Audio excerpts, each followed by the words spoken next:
আমাদের ঘরের ভেতর যেমন সোফা, টেবিল বা ফ্রিজ সাজানো থাকে, কোষের ভেতরকার অঙ্গাণুগুলোও কিন্তু একটা বিশেষ জিনিসের ভেতরে বা উপরে ভেসে থাকে। আর তা দেখতে ঠিক এই জেলিটির মতো। হ্যালো বন্ধুরা, আসসালামু আলাইকুম।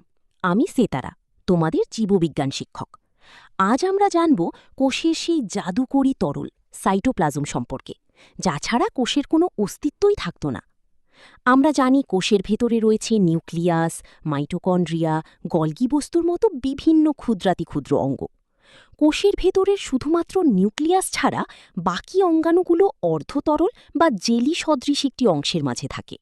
এই জেলির মতো অংশটিই হল সাইটোপ্লাজম। অর্থাৎ আমরা এভাবে বলতে পারি যে কোষের ভেতরে নিউক্লিয়াস ছাড়া বাকি যে অর্ধতরল জেলি সদৃশ অংশটি থাকে, সেটিই হল সাইটোপ্লাজম। এবার আসি এর গঠন আলোচনায়। এটি মূলত দুটি অংশ নিয়ে গঠিত। প্রথমটি হল মাতৃকা বা সাইটোসল, এবং এর মধ্যে ছড়ানো অঙ্গাণুসমূহ হল দ্বিতীয় অংশ। এবার এসো এদের কাজ জেনে নিই।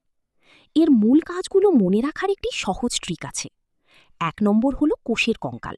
এটি কোষের ভেতরের অঙ্গাণুগুলোকে, যেমন মাইটোকন্ড্রিয়া, গলজি বডি ইত্যাদিকে নির্দিষ্ট জায়গায় ধরে রাখে এবং তাদেরকে বিভিন্ন ক্ষতি থেকে রক্ষা করে।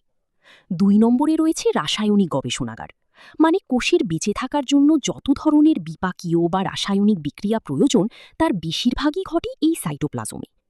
৩ নম্বর ধাপে রয়েছে চলাচল। এটি কোষের ভেতরে পুষ্টি উপাদান এবং বর্জ্য পদার্থ এক জায়গা থেকে অন্য জায়গায় পরিবহনে সাহায্য করে। সহজ কথায়, সাইটোপ্লাজম হল কোষের সেই খেলার মাঠ, যেখানে সব অঙ্গাণু মিলে কোষকে বাঁচিয়ে রাখার খেলা খেলে। আশা করি সাইটোপ্লাজমের ভূমিকাটি আপনারা খুব সহজেই বুঝতে পেরেছেন।